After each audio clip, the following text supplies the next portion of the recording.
Isaías el profeta de la salvación y el juicio final de Dios. El profeta Isaías, cuya visión trascendió su propio tiempo para pintar el retrato más detallado y conmovedor del juicio final y de la esperanza de la salvación.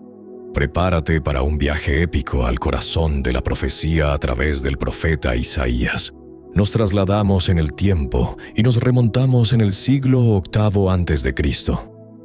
El reino de Judá, con su capital en Jerusalén, es una pequeña nación atrapada entre gigantes. Al norte, el amenazante imperio asirio expande su poder con una brutalidad legendaria. Al sur, Egipto trama y conspira, siempre una fuerza a tener en cuenta. En este escenario de intriga política y constante peligro, un hombre llamado Isaías, hijo de Amós, recibe un llamado que cambiará su vida y el curso de la historia.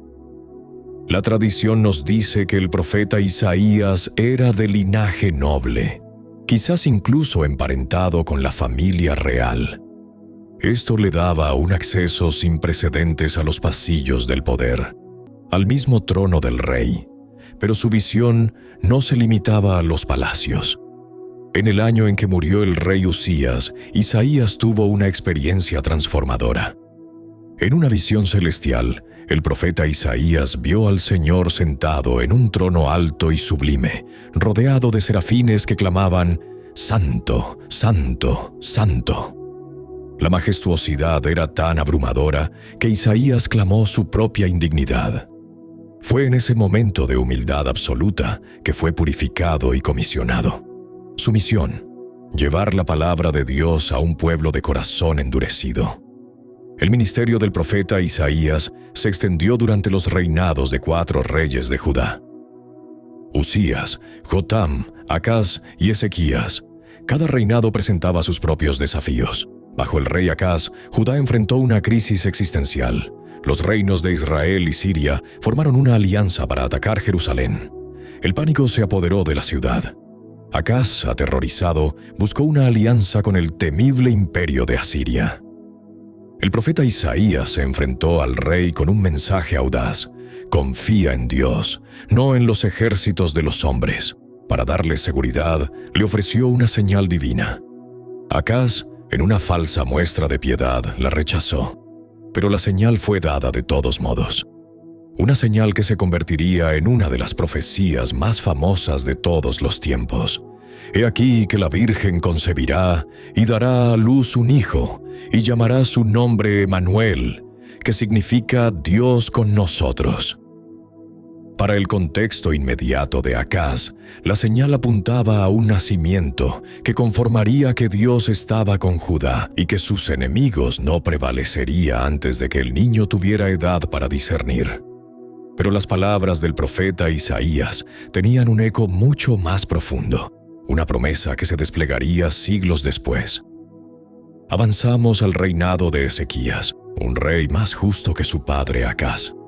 Durante su tiempo, el poder de Asiria alcanzó su apogeo. El rey Senaquerib, después de conquistar docenas de ciudades, puso sus ojos en la joya de la corona, Jerusalén. El ejército asirio, una máquina de guerra aparentemente invencible, rodeó la ciudad. Sus comandantes se burlaban desde las murallas, ridiculizando la fe de Judá en su Dios. El asedio era total. El hambre y la desesperación se apoderaban de los habitantes. Ezequías, en su angustia, se rasgó las vestiduras y buscó a Isaías. El profeta, con una calma inquebrantable en medio del caos, entregó un mensaje de parte de Dios. Senaquerib no entraría en la ciudad. No dispararía ni una flecha contra ella. Regresaría por el mismo camino por el que vino. Era una promesa que desafiaba toda lógica militar. Esa noche, según el relato, ocurrió un milagro. Una plaga devastó el campamento asirio, y Senaquerib, humillado, se retiró. Jerusalén fue salvada. La palabra del profeta Isaías se había cumplido de manera espectacular. Pero Isaías no era solo un profeta de liberación nacional. Era, ante todo, un profeta de juicio. Sus primeros capítulos son una acusación fulminante contra la sociedad de su tiempo. Denunció la injusticia social, la opresión de los pobres y los huérfanos por parte de los ricos y poderosos. Criticó una religiosidad vacía, rituales solemnes que ocultaban corazones corruptos. «Laven sus manos, limpien sus actos», clamaba Isaías. «Dejen de hacer el mal, aprendan a hacer el bien. Busquen la justicia, defiendan al oprimido». Para Isaías el profeta, la verdadera fe no se medía por la cantidad de sacrificios en el templo, sino por la justicia y la misericordia en las calles. Anunció que debido a esta corrupción, el juicio era inevitable.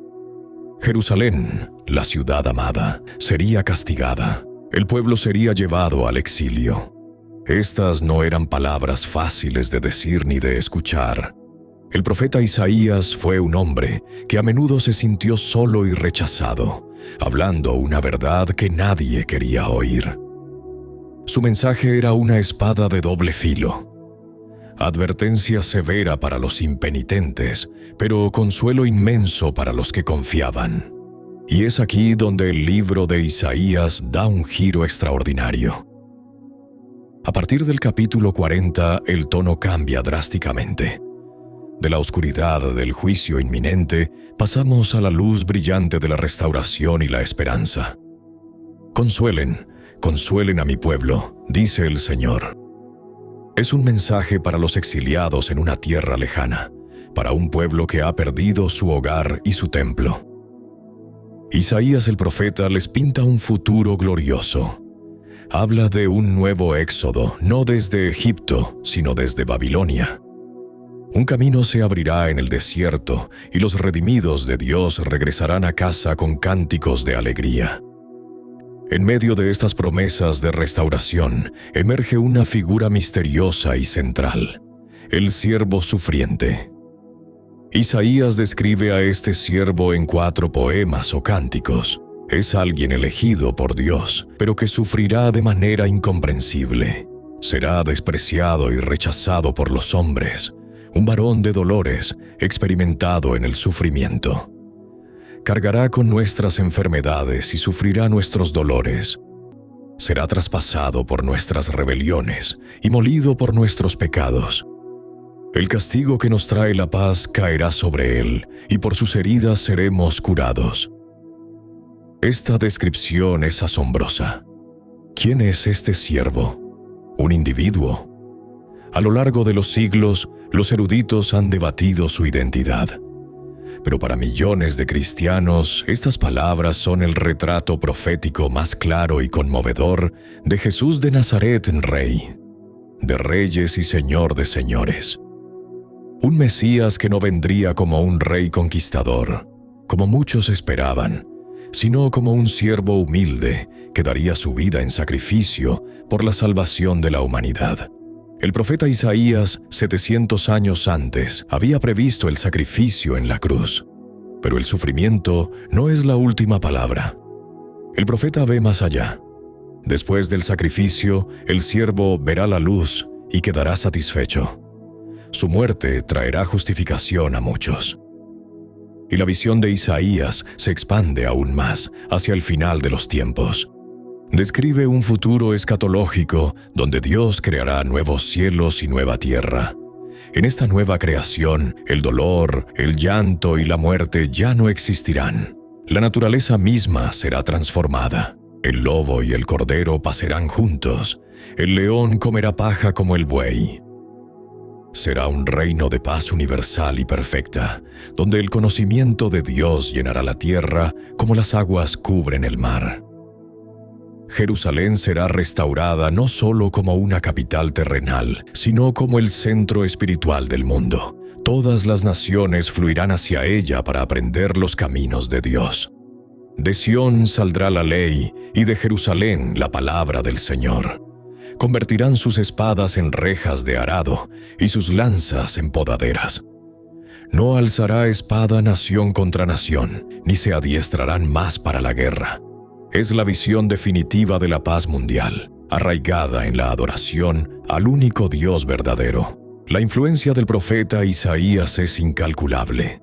Es el profeta más citado en el Nuevo Testamento.